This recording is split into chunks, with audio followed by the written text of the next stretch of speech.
Goodbye Honda Jazz and welcome Honda City Hatchback. Ya, seperti kita tahu, Honda City Hatchback adalah model terbaru di kelas hatchback dari PT Honda Prospect Motor untuk pasar Indonesia yang menggantikan posisi Honda Jazz. Mobil ini pertama kali meluncur secara global tahun 2020 di bulan November dan di Indonesia meluncur di bulan Maret. Nah, ini adalah pengganti langsung dari Honda Jazz di Indonesia karena menurut Honda Jazz atau Honda Fit generasi terbaru yang diluncurkan di Tokyo Motor Show 2019 lalu itu kurang cocok untuk karakter konsumen Indonesia. Nah, apa aja yang ditawarkan oleh Honda melalui Honda City Hatchback ini kita akan bahas di sini melalui full review test drive di Carvaganza. Jadi, welcome to Carvaganza and let's talk about Honda City Hatchback.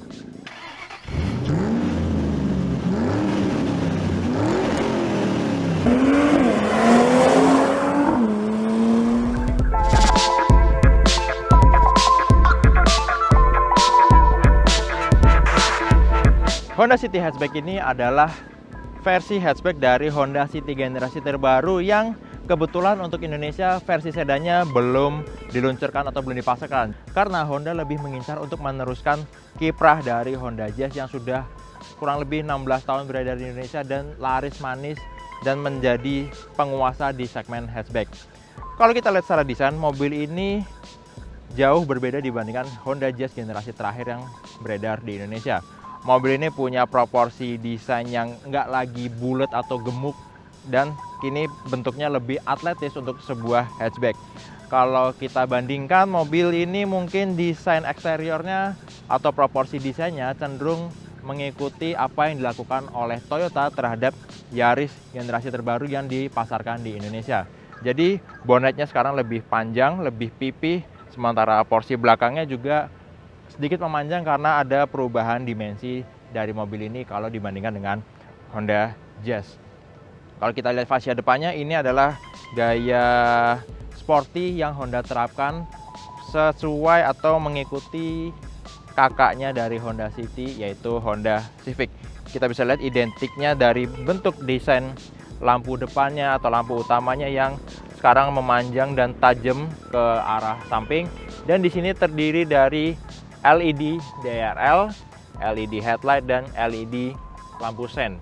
Kemudian di lampu fog lampnya ini juga sudah LED. Jadi seluruh sistem pencahayaan eksterior dari Honda City Hatchback ini semuanya sudah menggunakan teknologi LED, nggak lagi teknologi halogen atau bolam ya.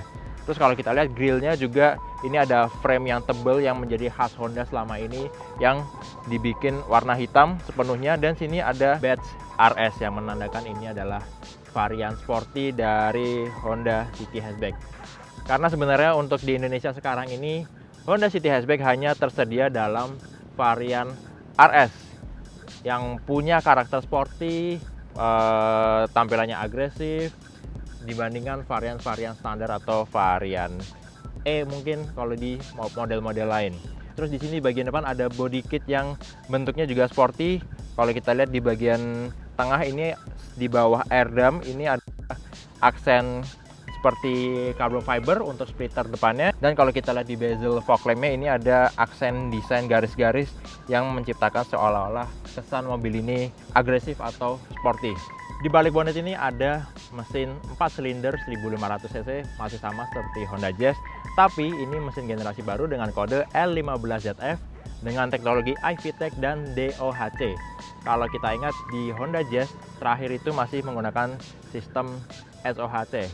Terus mesin ini punya tenaga 119 horsepower dengan torsi yang sedikit, benar-benar sedikit naiknya daripada Honda Jazz, yaitu menjadi 145 Nm. Honda menyediakan pilihan transmisi automatic CVT sebagai pilihan utama untuk Honda City Hatchback RS yang bisa dioperasikan sampai perpindahan 7 percepatan, sementara opsi lainnya adalah transmisi manual 6 percepatan. Kalau kita lihat ke bagian sampingnya, seperti kita lihat ini ada bonnet yang panjang yang sangat khas Honda City dan beda banget dibandingkan Honda Jazz generasi-generasi sebelumnya ya. Terus di sini ada velg dengan aksen two tone, diameternya 16 inci, Yang sayangnya bentuknya mungkin harusnya bisa lebih sporty lagi ya untuk memaksimalkan karakter dari trim City Hatchback RS ini. Terus di sini ada, sebenarnya spion ini memang berwarna hitam, nggak mengikuti warna dari bodi, tapi kebetulan karena mobil tes yang kita dapat ini warna bodinya hitam, jadi kesan two tone atau jadi khas dari trim RS ini nggak terlalu terlihat di bagian spionnya. Terus di sini juga ada lampu sen udah terintegrasi ke bagian spion. Aksen lain dari trim RS di Honda City Hatchback ini kita bisa lihat di sini nggak ada aksen chrome di frame pintu atau jendelanya. Di sini semuanya berwarna hitam, mulai dari list di atas dan di bawah dan sampai ke bagian handle pintu yang nggak ada aksen chrome seperti di Honda City sedan generasi sebelumnya yang trim mewah. Nah, bagian belakangnya ini cukup menarik ya. Kalau kita lihat, banyak orang yang bilang kalau desain bodi belakang Honda City Hatchback ini mirip dengan mobil-mobil lain. Ada yang bilang kalau desain lampu belakang dengan LED bar bentuk L ini mirip punya BMW generasi baru. Ada yang bilang juga keseluruhan bodi belakangnya ini mirip Audi. Ada yang bilang juga mirip Mercedes-Benz A-Class Hatchback. Tapi seenggaknya ini jadi ciri khas baru dari Honda City Hatchback dan membuat lompatan yang besar dari sisi desain dibandingkan Honda Jazz generasi terakhir ya. Seperti kita lihat di sini ada roof spoiler yang sudah dilengkapi juga dengan stop lamp di kaca belakang tentunya karena ini hatchback, ada wiper, dan di bagian bawahnya karena ini adalah trim RS ada aksen chrome di lip spoiler bagian bawahnya. Sayangnya untuk bentuk knalpotnya masih standar ujungnya, nggak diberi apa ya, muffler tip yang lebih sporty ya untuk menyesuaikan atau mengikuti trim sporty dari Honda City Hatchback RS. Kalau kita ingat, Honda Jazz generasi terakhir adalah hatchback yang punya nilai kepraktisan atau utilitas paling baik dibandingkan rivalnya di kelas hatchback 1500 cc. Dan ternyata Honda melanjutkan atau membawa juga nilai-nilai tersebut ke Honda City Hatchback. Kalau kita lihat bagasinya, ini langsung tersedia ruangan yang lega, yang panjang juga dan tinggi untuk membawa barang. Kira-kira untuk kalau misalnya kita bawa koper, ini muat 3-4 koper cabin size. Dan kita bisa bikin bagasi lebih luas lagi kalau kita lipat kursi baris keduanya. Lipatannya gampang, tinggal tekan tuas di bagian atas ini dan kita langsung dapat ruang bagasi yang flat, benar-benar luas untuk bawa barang yang jauh lebih banyak lagi. Tapi nggak sampai situ, karena kursi baris keduanya masih ada dua pilihan konfigurasi pelipatan untuk kita nikmati sebagai hatchback yang benar-benar praktis. Yuk kita lihat.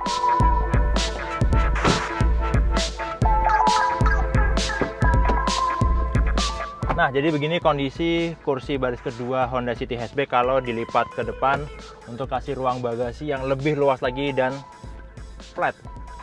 Tapi nggak cuma itu yang kita bisa nikmati untuk kursi baris keduanya, kita balikin lagi ke kondisi normal. Tutup pintu.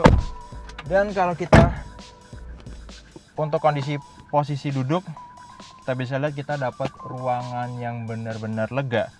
Paling utama adalah untuk legroom yang benar-benar kesisa banyak, padahal kursi bagian depan ini udah saya sesuaikan dengan posisi mengemudi saya yang paling enak dengan tinggi 170 cm.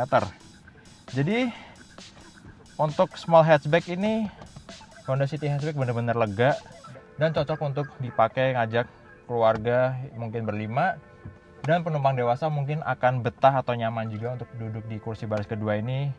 Salah satunya kalau diajak berpergian ke luar kota. Selain ruang kaki yang luas, kita juga dapat headrest adjustable dan ya mungkin untuk headroomnya nggak terlalu lega ya. Kalau untuk saya masih tersisa 5 jari nih. Dan sayangnya di sini untuk kursi bagian tengah untuk penumpang ketiga ini mungkin posisinya nggak akan nyaman karena bantalannya posisinya lebih tinggi. Apa aja yang ada di kursi baris kedua? Di sini ada 2 buah power outlet 12 volt untuk travel charger, dan di sini ada kompartemen kecil untuk naruh handphone kita mungkin kalau lagi di charge selama perjalanan. Terus di sini juga kita bisa nikmatin salah satu keunggulan dari Honda Jazz sebelumnya yang dibawa ke Honda City Hatchback, yaitu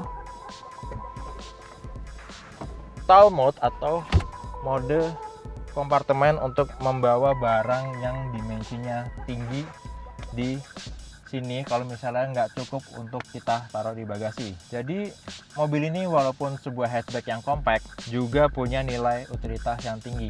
Salah satu hal yang berkontribusi dari praktisnya kabin dari Honda City Hatchback RS ini adalah selain tingginya dimensi atap adalah wheelbase yang juga lebih panjang dibandingkan Honda Jazz. Selain itu, kita juga bisa nikmatin kabin baris kedua ini lebih nyaman lagi. Salah satunya kalau kita lepas headrest kursi depannya, kita pindahin kursi baris depan paling maju dan kita bikin posisinya paling rebah. Jadi kita bisa dapat kursi untuk selonjoran, mungkin kalau kita mau istirahat di tengah perjalanan, bahkan mungkin untuk tidur.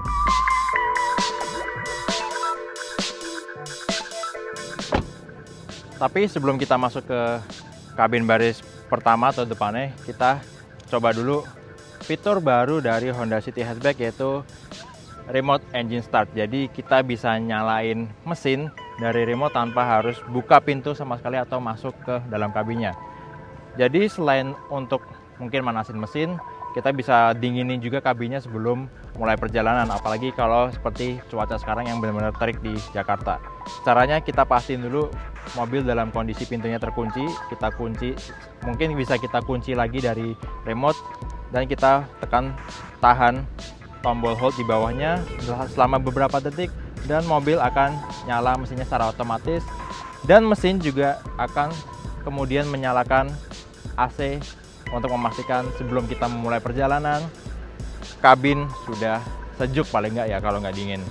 Oke, sebelum kita masuk juga kita perlu buka juga kuncinya. Let's go. Untuk kondisi mobil setelah dinyalakan melalui remote engine start, sebenarnya sistemnya ini belum bekerja selayaknya kalau kita nyalakan mesin secara manual melalui tombol engine start stop ini. Oke, karena udah cukup dingin dan ini anginnya juga paling maksimal nyala kalau kita pakai engine remote start, kita nyalain dulu mesinnya. Dia akan ganti mode, terus sistem infotainmentnya juga nyala, dan kita baru bisa mengoperasikan transmisi kalau kita udah nyalain mesinnya dalam kondisi normal. Indikatornya adalah kalau baru nyala melalui engine remote start, di tombol engine start stop ini lampu backgroundnya nyalanya putih, masih kedap-kedip, dan kalau kita udah nyalain secara manual melalui prosedur yang biasa, dia akan langsung berganti ke warna merah. Oke, bicara soal desain interiornya, ini adalah gaya desain baru yang Honda terapkan untuk Honda City Hatchback. Mungkin sama seperti di Honda City Sedan yang untuk sekarang nggak beredar di Indonesia. Ini desain yang sama, nggak ada lagi kesan salah satu dashboard seperti di Honda Brio, Mobilio, BR-V, dan mungkin Honda Jazz yang generasi terakhir ya. Di sini trim RS kita bisa lihat dominasi warna hitam dan ada beberapa aksen soft touch panel seperti di dashboard ini. Ini dilapisin bahan kulit warna hitam dan ada aksen jahitan warna merah yang menjadi khas dari trim Honda RS. Di sini ada juga aksen gloss black atau piano black sebagian di dashboard, dan ada juga di bagian bezel untuk ventilasi AC. Sistem infotainmentnya 8 inci yang udah support koneksi Android Auto dan Apple CarPlay. Terus di sini di bawahnya ada pengaturan AC yang kombinasi knop putar dan ada layar informasinya digital. Kemudian ke bawah lagi di sini ada juga power outlet 12 volt untuk travel charger dan tersedia 2 buah slot USB.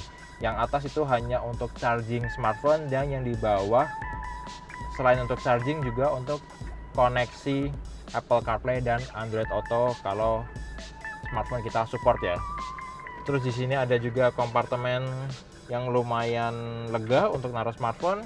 Di sini juga ada kompartemen yang lebih kecil, dan di sini ada 2 buah cup holder untuk naruh minuman kita. Ini tuas transmisinya, dan seperti di dashboard, trim RS-nya itu ditunjukkan dengan ada lapisan kulit dan jahitan warna merah. Untuk joknya ini desainnya cukup sporty dengan kombinasi 3 material ya. Di sini ada seperti material kulit, terus di sini ada bahan fabric dengan aksen warna merah dan jahitan merah juga. Dan di bagian tengahnya ini seperti bahan sweat ya, yang mungkin jadi karakter sporty dari mobil ini. Tapi nggak tahu kenapa kok di sini ada aksen logo bintangnya kayak Mercedes-Benz ya. Ya, atau lah itu urusannya Honda ya. Di sini juga ada armrest yang udah lapisan kulit dan ada jahitan merahnya juga. Dan menariknya, Honda masih menerapkan rem parkir model mekanik atau yang ditarik, bukan pakai tombol elektrik ya. Jadi mungkin menarik juga kalau misalnya mau bawa mobil ini agak nakal, main slalom, kita bisa tarik tuas rem tangannya. Oke, bentuk setirnya juga udah baru, nggak seperti Honda Civic yang kembaran sama Honda CR-V, atau desain setirnya Honda Brio yang juga kembaran di Honda Mobilio dan BR-V. Ini mungkin desain setir yang sama seperti di Honda Accord generasi baru, yang bentuknya enak dan desainnya juga bagus, kelihatan atau kerasa premium. Ini di bagian lingkarnya lapisannya kulit, ada jahitan merahnya juga. Sekali lagi ini identitas dari trim RS. Untuk menjangkau tombol-tombolnya ini cukup enak. Di sebelah kiri ini untuk sistem infotainment, audio. Di sini ada juga untuk koneksi Bluetooth, untuk jawab telepon. Dan menariknya, untuk hatchback sekelas Honda City di bawah 300 juta, Honda udah menyediakan fitur cruise control. Bahkan di Mazda 2 aja yang diklaim sebagai hatchback dengan fitur paling lengkap di Indonesia belum punya cruise control. Jadi ini salah satu poin plus dari Honda City Hatchback RS dari soal fitur. Selain itu, untuk meter cluster di balik setir juga masih menggunakan desain yang konvensional ya. Jadi ada 2 buah dial yang bentuknya simetris bulat. Untuk sebelah kiri itu tachometer dan di sebelah kanannya speedometer yang di tulisannya itu maksimal kecepatannya 220 km per jam. Desainnya simple, simetris, seolah ngingetin kita pada desain instrumen clusternya BMW ya. Selain itu, di bagian tengah di antara 2 meter cluster itu ada MID yang compact atau kecil ya ukurannya, tapi informasinya lumayan lengkap. Ada average full consumption, ada odometer trip A, trip B, pengaturan jam, ada range dari bahan bakar sisa berapa, dan di sini 2 buah dial di bagian kanan kiri, bagian bawahnya itu sebelah kanan untuk meteran bensin dan di sebelah kiri untuk real time konsumsi bahan bakar dalam hitungan kilometer per liter. Untuk pengaturannya di sini juga kita bisa atur seberapa cerah atau seberapa gelap brightness dari tampilan MID-nya ya. Oh ya, hampir lupa, untuk fitur dari Honda City Hatchback ini, kalau kita pindah ke gigi mundur, di kamera parkir mundur itu kita bisa pilih dalam 3 mode atau angle view-nya. Pertama adalah view yang benar-benar wide, yang kita bisa lihat lebih luas lagi ada apa aja di belakang mobil kita. Terus yang tengah adalah mode normal, posisinya lebih rendah, kita bisa mungkin lebih presisi untuk ngatur posisi parkir. Dan yang ketiga adalah top view, jadi kita seolah-olah dari ujung bumper itu dilihatin lurus ke bagian bawah untuk memastikan kalau ujung bumper kita aman dan nggak akan nyenggol atau nabrak objek lain saat kita parkir mundur. Alright, jadi itu dia, kita udah bahas soal spesifikasi, desain interior, desain eksterior, dan fitur-fitur yang ada di Honda City Hatchback RS ini. Sekarang gimana kalau kita langsung aja test drive?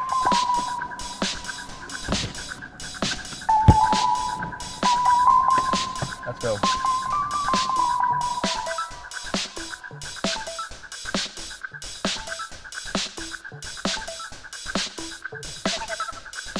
Kita semua mungkin bisa berbeda pendapat ya soal ini Honda City Hatchback adalah pengganti yang cocok atau enggak untuk Honda Jazz yang sejak tahun 2004 menjadi hatchback Jepang favorit di Indonesia.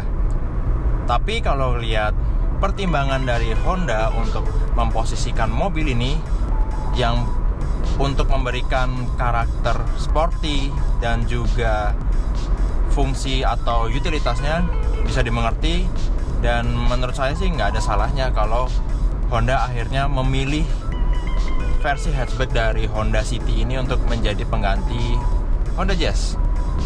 Apalagi kalau mengingat Honda Jazz yang diluncurkan di Jepang tahun 2019 lalu itu bentuknya kurang bisa diterima mungkin ya untuk selera konsumen Indonesia.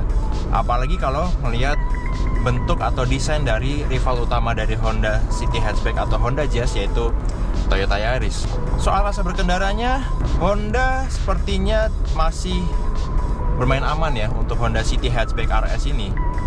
Karena walaupun punya label RS yang selama ini identik dengan rasa dan karakter yang sporty, tapi waktu kita jalanin mobil ini, Honda City langsung memberikan karakter yang mungkin buat kita itu di luar ekspektasi awal ya.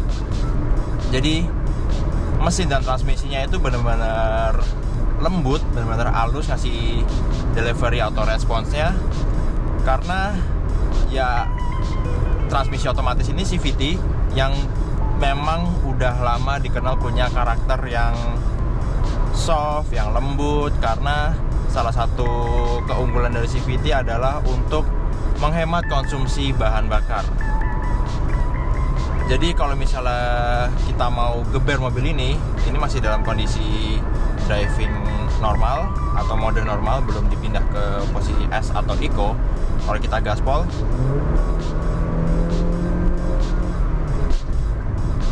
mobil ini langsung ngasih suara mesin yang gerung, kencang di RPM tinggi dan nahan, karena nggak ada perpindahan gigi di mobil ini. Karena ya CVT nggak punya gear ya, kalau kita tahu sistem kerjanya. Terus selain karakter mesin dan transmisinya, City hatchback ini juga punya karakter suspensi yang cenderung empuk atau lembut untuk sebuah hatchback yang lagi-lagi diciptakan atau dirancang dengan tampilan sporty. Jadi mobil ini rasanya kayak bantingannya tuh kayak sedan biasa, kayak mungkin City sedan yang generasi sebelumnya ini masih mirip. Dan kalau dibandingkan dengan Honda Jazz yang generasi terakhir di Indonesia, ini juga banyak yang bilang ya, ini jauh lebih empuk, lebih lembut. Tapi saya sih nggak komplain ya, walaupun sebenarnya nggak sesuai ekspektasi, karena mobil ini jadi nyaman, jadi nggak terlalu berisik, nggak terlalu mengguncang, apalagi kalau lewat jalan yang kurang rata. Dan kalau lewat jalan tol sih ya, kalau jalanannya rata seperti yang saya lewat ini di tol dalam kota, ya nyaman-nyaman aja. Apalagi mobil ini juga punya sistem insulasi atau tingkat kegedapan yang baik banget. Nah, soal mengemudi, satu yang saya suka itu adalah bentuk dan feel dari setirnya. Ini menurut saya setir terbaik dari bentuk dan desain ya untuk kendaraan Honda selama mungkin 5 tahun terakhir.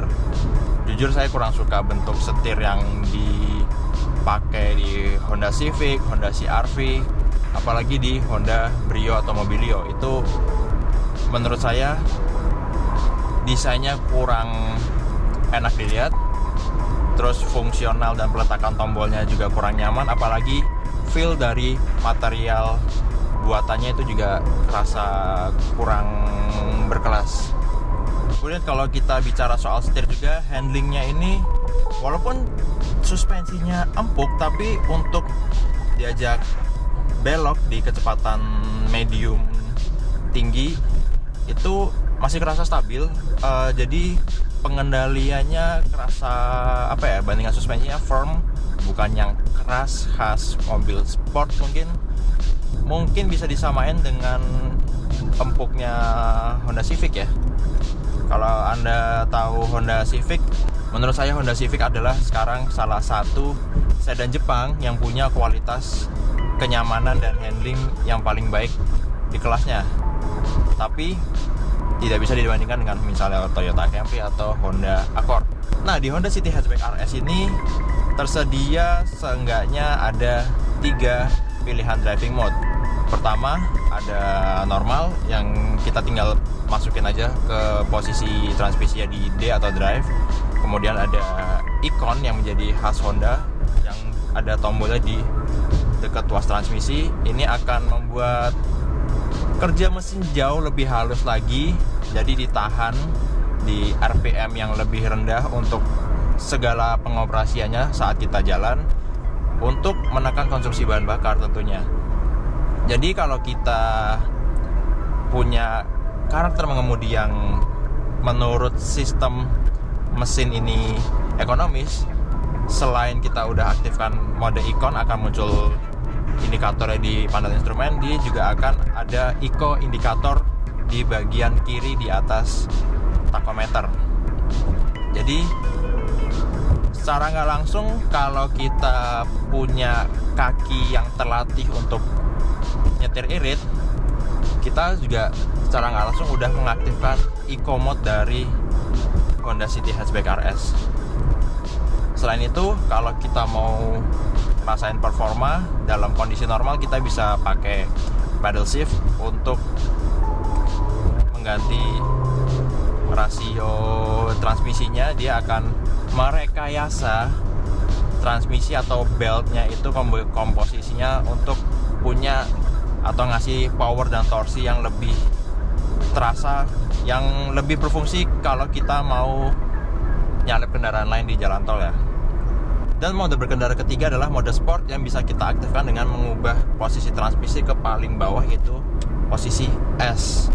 Jadi dengan mode ini mesin akan mengizinkan kita untuk merasakan seluruh performa dengan, mungkin kalau kita pindah ke mode manual pakai paddle shift, dia lebih enak untuk pindah gigi di RPM lebih tinggi.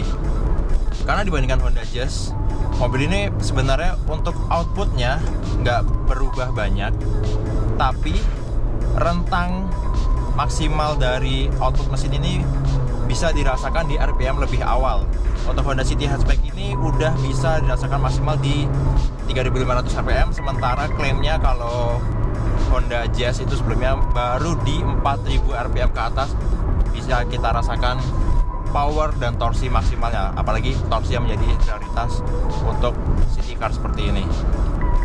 Dan di mode sport ini, kalau kita pakai paddle shift, dia akan langsung berubah pengoperasinya ke full manual. Jadi seluruh perpindahan gigi kita melalui paddle shift itu dilakukan manual, baik naik maupun turun. Jadi kita sendiri yang memutuskan kapan untuk pindah gigi dan mengeksploitasi performa dari Honda City Hatchback RS yang punya mesin 1500 cc dan transmisi CVT ini. Oke, mungkin kalau kita bandingin dengan hatchback lain di kelasnya seperti Mazda 2, mungkin City Hatchback ini bukan mobil yang fiturnya paling lengkap, apalagi dari sisi keselamatan. Karena kalau kita bandingin langsung head to head dengan Mazda 2, mobil ini nggak punya blind spot monitoring, smart city brake support, rear cross traffic alert, dan beberapa fitur yang Mazda unggulkan di Mazda 2 generasi Skyactiv. Tapi kualitas audionya cukup bagus untuk mobil dengan harga di bawah 300 juta ya untuk di Jakarta, yaitu 299 juta rupiah. Suara surroundnya itu benar-benar kerasa, apalagi di pilar A itu masing-masing ada tweeter, jadi suaranya itu kerasa di sekeliling mobil. Apalagi kalau kita atur atau adjust bagaimana treble atau bias suaranya mau kayak gimana. Ya, harus diakui kalau Honda berhasil mempertahankan fungsi atau nilai utilitas dan kenyamanan dari Honda Jazz yang dibawa ke Honda City Hatchback RS ini. Tapi saya pribadi sebenarnya lebih penasaran ke bagaimana bisa merasakan performa maksimal dan lebih sporty dari mobil ini, apalagi dengan transmisi CVT yang terlalu halus. Jadi kurang seru ya untuk eksploitasi performa mesinnya. Mungkin versi transmisi manualnya bisa lebih menarik ya.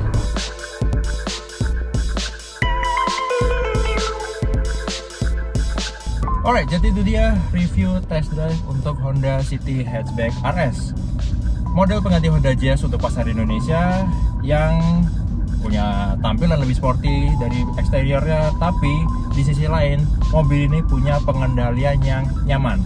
Malah untuk saya sendiri ini terlalu nyaman untuk sebuah hatchback yang diklaim punya karakter sporty, apalagi dengan trim RS. Tapi dibalik semua itu, Honda mempertahankan keunggulan atau keistimewaan dari Honda Jazz generasi sebelumnya, yaitu melalui kabin yang sangat lega, apalagi di baris kedua dengan konfigurasi pelipatan kursinya yang sangat fleksibel untuk menambah nilai utilitas dari sebuah hatchback yang mungkin bukan menjadi pertimbangan utama konsumen untuk mendapatkan mobil yang serba praktis.